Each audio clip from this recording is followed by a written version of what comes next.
है यहाँ। तो इस ये जो समस्या, हाँ, रोड नीचे है और नाली ऊपर है। अभी आप ही बताइए कि रोड का पानी नाली में कैसे जाएगा। हमको लगता है वो छड़प के चला जाए कहीं। ये लोग सोच बिल्कुल एकदम है ना। सबसे पहले है ना, पढ़ाई से ज़्यादा ज़रूरी है खेल कूद, क्योंकि खेल कूद से ही मानसिक का विकास होता है। फिटनेस, जब तक शरीर आपका फिटनेस नहीं रहेगा तब तक आप अच्छी तरह से है ना सोच नहीं सकते हैं, है ना। माइंड डेवलप आपका नहीं कर सकता है।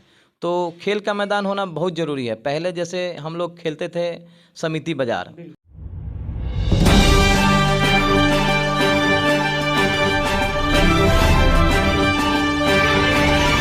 नमस्कार, अभी आप देख रहे हैं भारत नेपाल न्यूज और मैं हूं इमरान खान। आप सभी को पता है कि नगर निकाय का जो चुनाव है अपने चरम पे है। प्रचार प्रसार है, उनके लिए जितने भी जनप्रतिनिधि हैं और तीनों पद की हम बात करें, सभापति, उपसभापति और वार्ड पार्षद, सभी जो है अपना जो जोर है, अपना जो पूरा दम है उन्होंने लगा दिया है। आज हम एक नए मेहमान से आज मिलाएंगे जो बरगीनिया नगर परिषद के उपसभापति के उम्मीदवार है। दीपक कुमार चौटाला जी हैं हमारे साथ। आज बरगीनिया के तमाम उन मुद्दों पर चर्चा करेंगे जिसे लोग चुनाव जीतने के बाद वो कह रहे हैं लोगों से कि मैं अगर जीतता हूं तो ये सब चीज़ों को मैं दूर करूंगा। सबसे पहले तो भारत नेपाल न्यूज आपका बहुत बहुत स्वागत है। तो आपका भी बहुत स्वागत है, मैं आपका अभिनंदन करता हूं।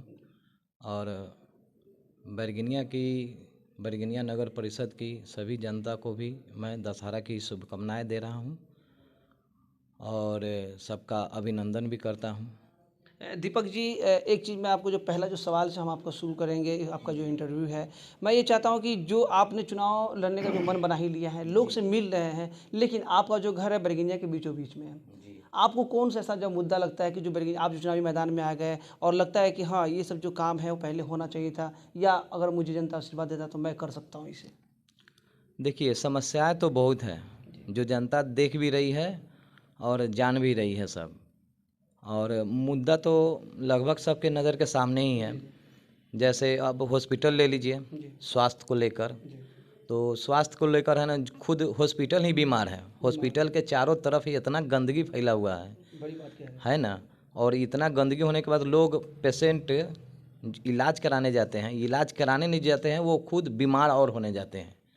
तो ये समस्या सबसे पहले दूर होना चाहिए कि हॉस्पिटल पहले खुद साफ़ सुथरा रहे, है ना। उसके बाद है आपको ये रोड जाम, ये जो सबसे बड़ी समस्या है। मान लीजिए अगर इस बीच में अगर एम्बुलेंस आ जाए और रोड जाम हो तो वो कैसे फिर है ना वो निकल पाएगा। तो ये सब समस्या है। दूसरा समस्या आपको देख लीजिए, सब्जी बाज़ार को कहीं दूसरे जगह व्यवस्थित करना चाहिए था ताकि रोड क्लियर रहे। और नाली को भी देख लीजिए, नाली भी है तो रोड के ऊपर नाली है। जैसे मान लीजिए कि रोड पर पानी लगा हुआ है तो नाली है ना ऊपर है, लगेगा कि पानी है ना छलक के है ना चला जाएगा नाली में। ऐसे इंजीनियर सब है यहाँ। तो ये जो समस्या, हाँ, रोड नीचे है और नाली ऊपर है। अभी आप ही बताइए कि रोड का पानी नाली में कैसे जाएगा। हमको लगता है वो छड़प के चला जाए कहीं। वो ये लोग सोचते हैं कि इस बार हम नाली का निर्माण करा देते हैं ऊपर, और रोड फिर 2 साल बाद और फंड आएगा तो फिर रोड बनवाएंगे, कुछ साल इंतजार करते हैं और उसका फिर दोबारा कमाई हो जाएगा, फिर उसका नाली और सड़क फिर मेल हो जाएगा। हाँ, शायद यही प्लान, ये फ्यूचर प्लानिंग इसको कहिए। Future planning. हाँ, जैसे 20 साल से नगर परिषद बना, नगर पंचायत बना, और नगर पंचायत में 20 साल होने के बाद भी आज भी ये सब समस्या अगर दिख रहा है तो समझिए नगर पंचायत से अब नगर परिषद हो गई है।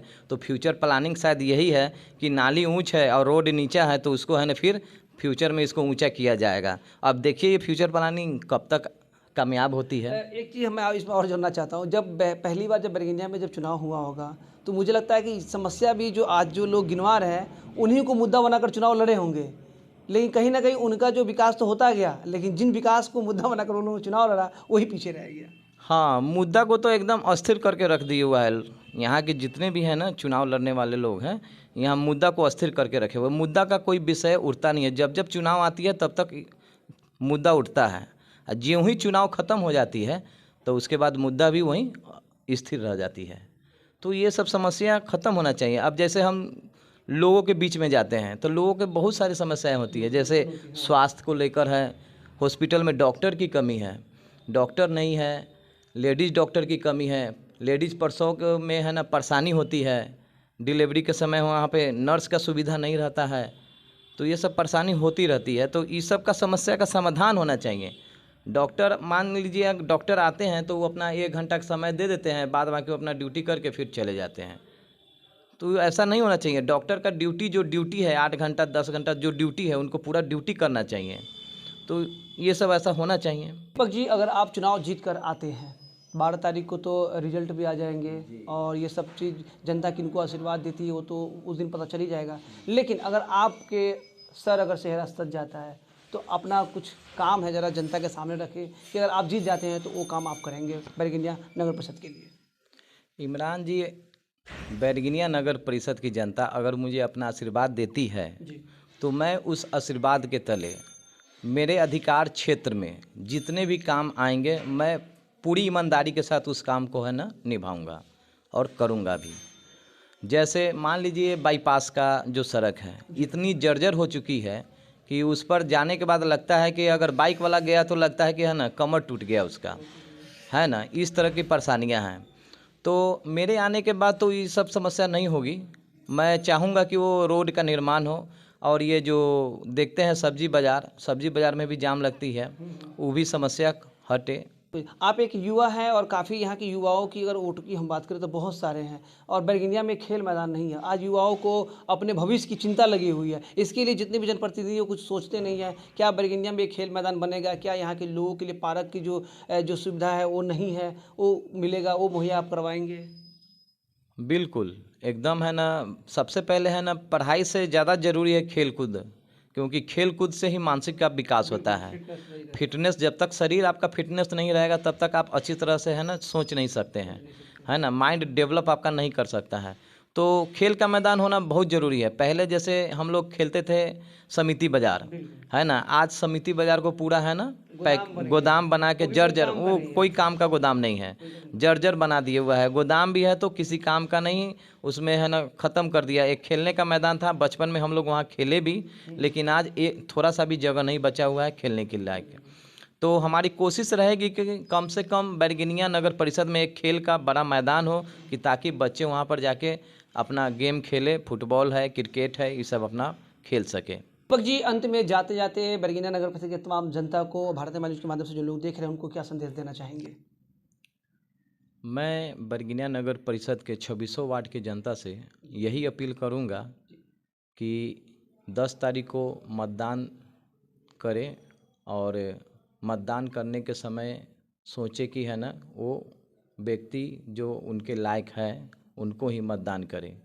मैं दीपक कुमार चौटाला, मेरा छाप है चश्मा छाप, क्रमांक संख्या 4 पे है। और जनता से यही अपील करूंगा कि मुझे एक बार सेवा का मौका दें ताकि हम अपनी पूरी ईमानदारी के साथ जनता के सामने आए। दीपक जी, आपने हमसे बात की और अपना जो भी मुद्दा था जनता के सामने आपने रखा है, इसके लिए बहुत बहुत शुक्रिया आपका।